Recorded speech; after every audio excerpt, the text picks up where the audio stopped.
On deck. Somehow a Zuni rocket has been triggered, roaring across the flight deck and hitting an A4 Skyhawk. Flame from the A4's ruptured fuel tank has enveloped the Skyhawk and her immediate neighbors.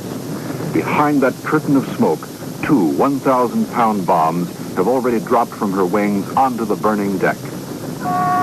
Here, almost at mid-screen, we see a crash crew chief moving toward the flames with a Purple K fire extinguisher. His only thought, the trapped pilots in those planes. Away, two main fire parties are now on deck working close to the flames, but so far only one hose is actually operating.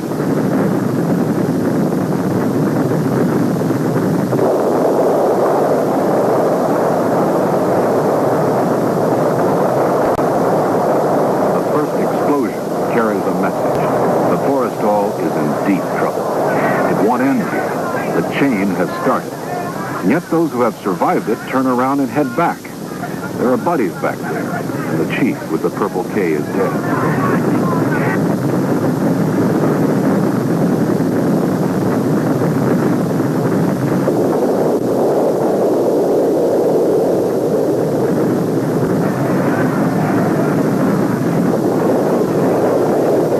A fire at sea is the ultimate nightmare for any sailor. You can't run away from it.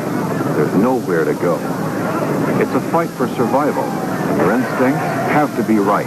Your courage pinned on like a badge.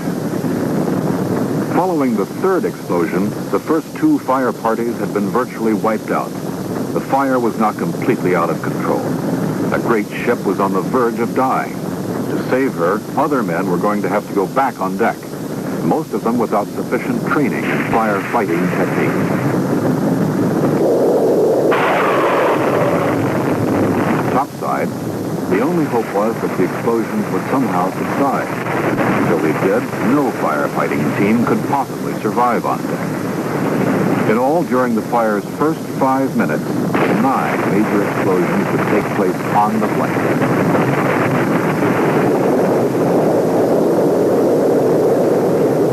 It was already forming up, and they knew what they needed most on deck, the foam hoses.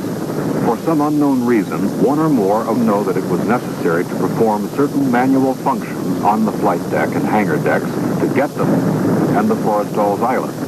Once this buffer zone was established, some of the damaged planes could be moved to safety.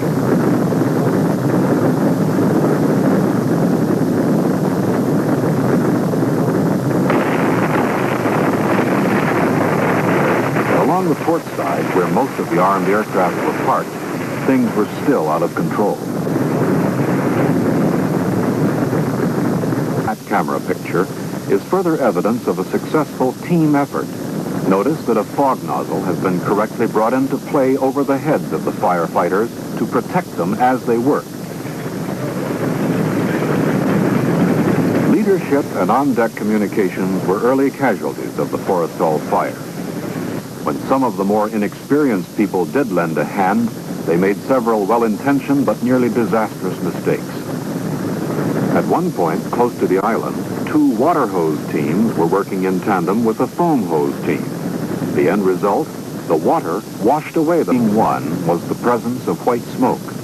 Obviously, the foam and fog nozzle teams were doing an effective job. But here and there, several glaring errors were still being committed. Several hose teams had men who were without shirts or protective gear of any kind. A fuel tank explosion, close up, no matter how small, would have burned most of them to a crisp. The foam teams had laid down. Here and there, black smoke had actually started rising again.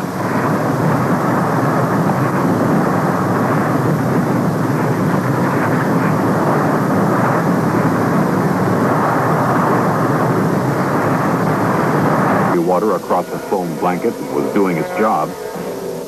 Only untrained men would hot handle unexploded ordnance or kick it across the deck with their feet. These are things that can't be learned on the spot or after a fire starts. The fact that the men of the Forestal pulled it off is a tribute to their coolness and courage. But we'll never know how many men were lost because some things were done the wrong way.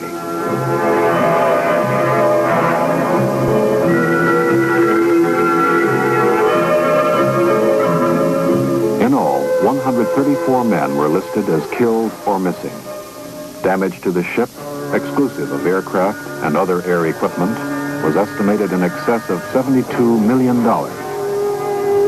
The Forestal